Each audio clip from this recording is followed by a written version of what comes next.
नमस्कार दोस्तों, सुरेश देवड़ा नाम है मेरा। ये वीडियो बीए प्रथम वर्ष के विद्यार्थियों के लिए उपयोगी है। इसमें हम इतिहास के अर्थ, उसकी प्रकृति, क्षेत्र एवं महत्व के बारे में जानेंगे। इस वीडियो में बताई गई जानकारी निम्नलिखित स्रोतों से ली गई है। इतिहास का अर्थ। अंग्रेजी भाषा के हिस्ट्री शब्द का उद्गम ग्रीक शब्द हिस्टोरिया से हुआ है, जिसका अर्थ है वास्तविक रूप से क्या घटित हुआ है। इस अर्थ में जो घटना वास्तविक रूप में घटित हुई है वह इतिहास है। इसी प्रकार इतिहास शब्द इति धन ह धन आस से बना है, जिसका शाब्दिक अर्थ है निश्चित रूप से ऐसा हुआ।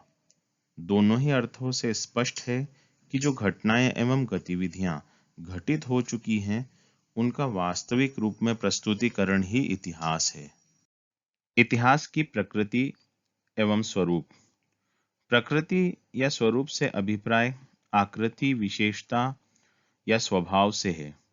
प्रत्येक देश का इतिहास वहां की परिस्थितियों के अनुरूप निर्मित होता है। यही कारण है कि प्रत्येक देश का इतिहास भिन्न भिन्न होता है और उसमें कुछ अपने विशिष्ट तत्व समाहित होते हैं।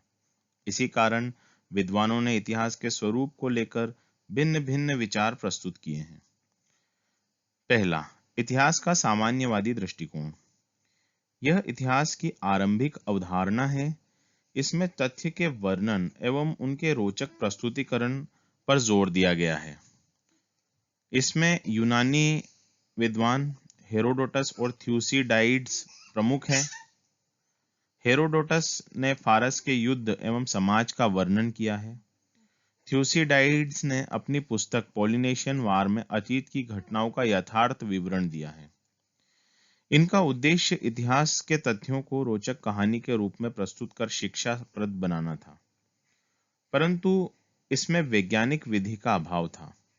19वीं सदी में जर्मनी के विद्वान रैंक ने तथ्यों को महत्व देकर इतिहास की संकल्पना को वैज्ञानिक आधार प्रदान किया। इस प्रकार इतिहास के सामान्यवादी दृष्टिकोण में तथ्यों को महत्व मिला, लेकिन उनकी व्याख्या को नहीं मिला। दूसरा, आदर्शवादी दृष्टिकोण। इटली के दार्शनिक इतिहासज्ञ बेनेडितो क्रोचे ने अपनी पुस्तक इसका सिद्धांत तथा व्यवहार में इतिहास का आदर्शवादी दृष्टिकोण प्रस्तुत किया है। इसमें इतिहास की सामान्य ज्ञान की संकल्पना को अस्वीकार कर तथ्यों को समसामयिक आधार पर व्याख्या पर जोर दिया है। इतिहास केवल विवरण देना नहीं, अपितु मूल्यांकन करना होता है। क्रोचे के अनुसार समस्त इतिहास समसामयिक होता है। कॉलिंगवुड की अवधारणा।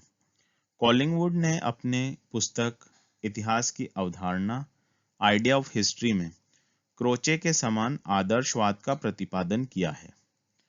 कॉलिंगवुड ने इतिहास में व्याख्या और इतिहासकार के विचारों को महत्व दिया है। 4. हीगेल। हीगेल ने इतिहास की आदर्शवादी संकल्पना प्रस्तुत की है। इनके अनुसार इतिहास मात्र परिवर्तन नहीं, अपितु क्रमिक विकास है और यह विकास क्रम द्वंद्वात्मक है। 5. इतिहास की आधुनिक संकल्पना।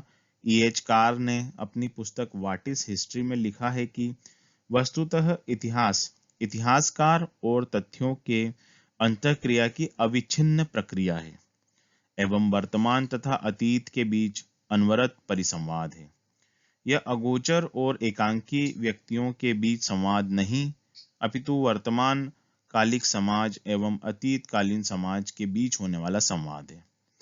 मनुष्य को अतीत कालीन समाज को समझने योग्य बनाना तथा वर्तमान कालीन समाज के ऊपर नियंत्रण में वृद्धि करना इतिहास का द्विविधा कर्तव्य होता है।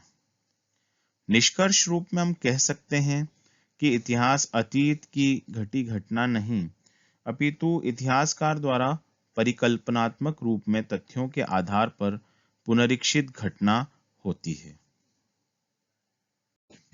इतिहास विज्ञान है अथवा कला, इस बात को लेकर के विद्वानों में मतभेद रहा है और कुछ विद्वान इतिहास को कला मानते हैं और कुछ विद्वान इतिहास को विज्ञान मानते हैं। इसके संबंध में उन्होंने अपने मत प्रस्तुत किए हैं जो निम्न अनुसार है। इतिहास विज्ञान है। आधुनिक युग में विज्ञान के प्रभाव से ऐतिहासिक लेखन जो होता है उसमें वैज्ञानिक पद्धति का प्रयोग किया जाने लगा है। इसके बाद से विद्वानों में इसके स्वरूप को लेकर मत भिन्नता होने लगी। अब इतिहास को विज्ञान मानने वाले लोगों का क्या मत है? सर्वप्रथम प्रोफेसर जेबी ब्यूरी ने 1930 में कैम्ब्रिज विश्वविद्यालय में अपना भाषण दिया और उसमें कहा कि इतिहास विज्ञान है। इतिहास को विज्ञान कहने का उद्देश्य इसे मानवीय प्रगति और विकास में उपयोगी बनाना है। विज्ञान की विशेषताएं ये हैं कि वह यथार्थ का अन्वेषण करता है। इतिहास को इस आदर्श पर वैज्ञानिक आधार प्रदान किया जा सकता है। इतिहास को विज्ञान सिद्ध करने के लिए निम्न तर्क दिए जाते हैं। ऐतिहासिक ज्ञान का सुव्यवस्थित एवं क्रमबद्ध अध्ययन होता है। कार्य कारण संबंध इसमें होते हैं।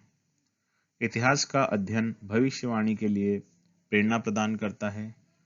यह विज्ञान की भांति शिक्षाप्रद है और इतिहास में वस्तुनिष्ठता होती है।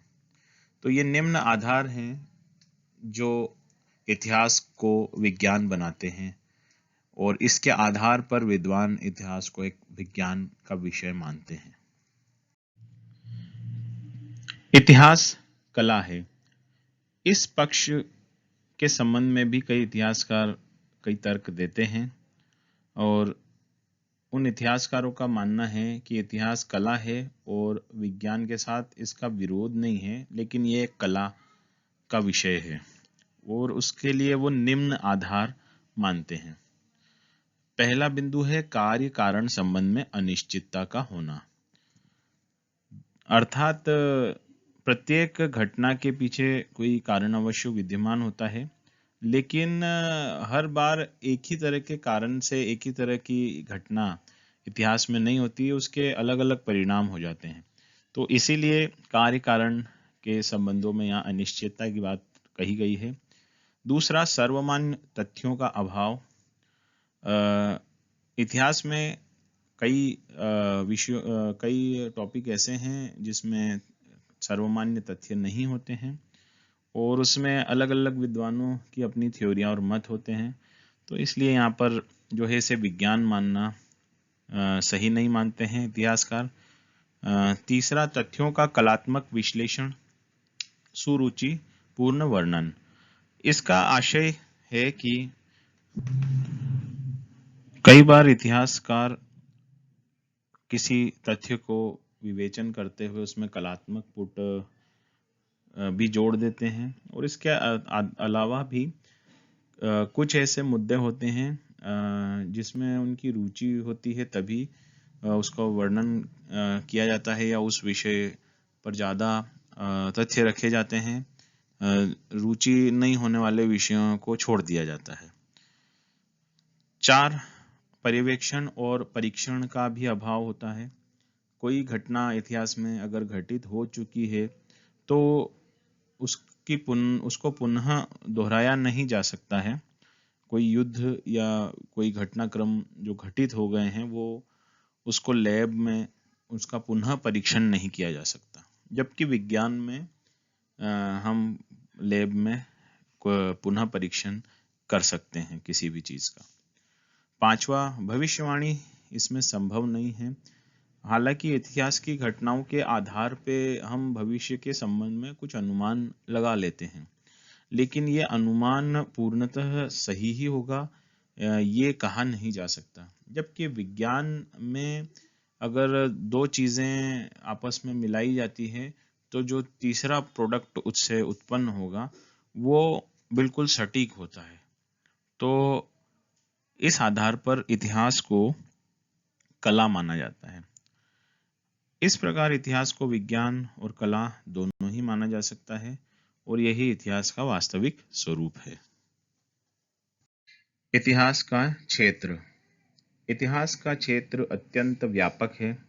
मानव जीवन को प्रभावित करने वाली प्रत्येक घटना इतिहास के क्षेत्र के अंतर्गत आते हैं और इसमें राजनीतिक, सामाजिक, आर्थिक, संवैधानिक, सैनिक, सांस्कृतिक, धार्मिक आदि सभी माध्यमों का अध्ययन इसके अंतर्गत किया जाता है। राजनीतिक इतिहास के अंतर्गत शासक, राज्य, उसका स्वरूप, शासन व्यवस्था, कानून, न्याय, युद्ध, संधियां आदि चीज़ों का अध्ययन होता है और इनका विवेचना की जाती है।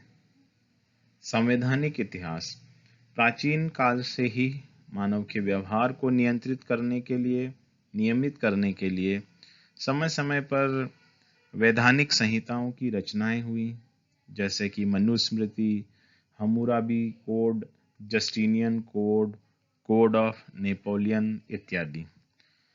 इन विधानों को जन सामान्य को प्रभावित किया इन विधानों ने, और हेनेल, कार्निवल, मेटलैंड आदि विद्वानों ने संविधान का इतिहास लिखकर इतिहास के क्षेत्र को विकसित करने में महत्वपूर्ण भूमिका अदा की।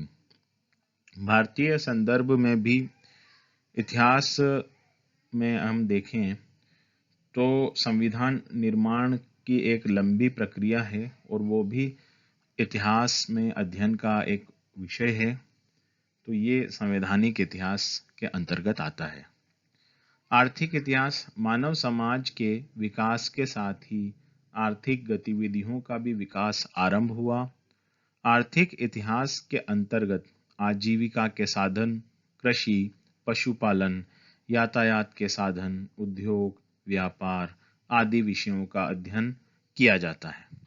सामाजिक इतिहास मानव समाज, उसका स्वरूप, संगठन, समाज के नियम आदि का अध्ययन सामाजिक इतिहास के अंतर्गत किया जाता है। सामाजिक इतिहास को सर्वाधिक लोकप्रिय बनाने का श्रेय टेवेलियन को। सांस्कृतिक इतिहास सांस्कृतिक इतिहास सामाजिक इतिहास का ही अभिन्न अंग है। इसके अंतर्गत रीति रिवाज, संस्कार, शिक्षा, साहित्य, वास्तुकला, चित्रकला, संगीत इत्यादि साधनों का विवरण किया जाता है। धार्मिक इतिहास इतिहास का यह अत्यंत ही रोचक विषय है। इसके अंतर्गत बौद्ध धर्म, जैन धर्म, ईसाई धर्म, इस्लाम धर्म, ये जो धार्मिक इनके सिद्धांत इत्यादि सभी इस विधा के अंतर्गत अध्ययन किया जाता है, इनका लेखन किया जाता है। औपनिवेशिक इतिहास औद्योगिक क्रांति के बाद यूरोपीय देशों में उपनिवेशों की स्थापना के लिए होड़ लग गई और इसके कारण इन देशों के मध्य प्रतिस्पर्धा बढ़ गई। इसी कारण औपनिवेशिक इतिहास का लेखन आरंभ हुआ। सैनिक इतिहास राजनीतिक सत्ता के उत्थान और पतन में सैनिक कारक महत्वपूर्ण भूमिका निभाते हैं। सैन्य गतिविधियां ही नेपोलियन, हिटलर, मुसोलिनी का उत्थान पतन के लिए कारण बनी और इसके अंतर्गत सेना, अस्त्र शस्त्र निर्माण, उसके प्रयोग का अध्ययन किया जाता है। द्वितीय विश्व युद्ध में परमाणु बम के प्रयोग से युद्ध का अंत हुआ और अमेरिका महाशक्ति के रूप में उभरा। ये समस्त घटनाएं सैन्य इतिहास का अंग है। विचारों का इतिहास कॉलिंगवुड ने समस्त इतिहास को विचारों का इतिहास कहा है। विचार ही मनुष्य को कार्य की प्रेरणा देते हैं, अतः समस्त इतिहास विचार प्रधान होता है। इतिहास का महत्व अतीत के ज्ञान पर ही हमारा वर्तमान और भविष्य निर्भर करता है। हमारे अतीत की उपलब्धियां ही वर्तमान की व्याख्या करती हैं तथा भविष्य को एक नई दिशा देती हैं। इतिहास के महत्व को हम निम्न बिंदुओं के आधार पर दिखा सकते हैं। पहला, इतिहास शिक्षाप्रद एवं प्रेरणाप्रद होता है। अतीत की उपलब्धियां भविष्य को प्रेरणा प्रदान करती है। पूर्व में हुई गलतियों को जानकर हम बेहतर भविष्य का निर्माण कर सकते हैं। इस प्रकार इतिहास हमें शिक्षा प्रदान करता है। गलत धारणाओं का अंत इतिहास तथ्यों पर आधारित होता है, तो ये हमें अंधविश्वास, कुरीतियों और कई सारी गलत अवधारणाओं को खत्म करने में हमारी मदद करता है। इतिहास की व्यावसायिक उपयोगिता। व्यावसायिक दृष्टि से इतिहास बहुत महत्वपूर्ण विषय है। ऐतिहासिक ज्ञान के आधार पर व्यक्ति विश्वविद्यालयीन परीक्षाएं पास करके पुस्तकालय, संग्रहालय, उद्योग, व्यापार इत्यादि क्षेत्रों में कार्य कर सकता है। पत्रकारिता, प्रशासनिक सेवाओं में भी इतिहास के ज्ञान की अत्यंत आवश्यकता होती है। तो इसलिए इतिहास व्यावसायिक रूप से भी एक उपयोगी विषय होता है। मनोरंजन के साधन के रूप में इतिहास में कई सारी घटनाओं के पीछे कई कहानियां हैं और मानवीय कार्य, उनकी उपलब्धियों की कहानी के रूप में इतिहास एक मनोरंजन का साधन है। वो एक शिक्षा प्रदान करता है और हमारा मनोरंजन भी करता है। 5. शैक्षणिक उपयोगिता। इतिहास मानव मस्तिष्क का विकास और विचारशील बनाता है, जिससे मनुष्य में समग्रता के गुण का विकास होता है और संकीर्णता का अंत होता है। उपरोक्त विवेचना के आधार पर स्पष्ट है कि इतिहास अत्यंत महत्वपूर्ण विषय है, जो मानव को अतीत के गौरव से परिचित कराकर वर्तमान जीवन के लिए आदर्श प्रदान करता है और भविष्य के लिए मार्गदर्शन प्रदान करता है।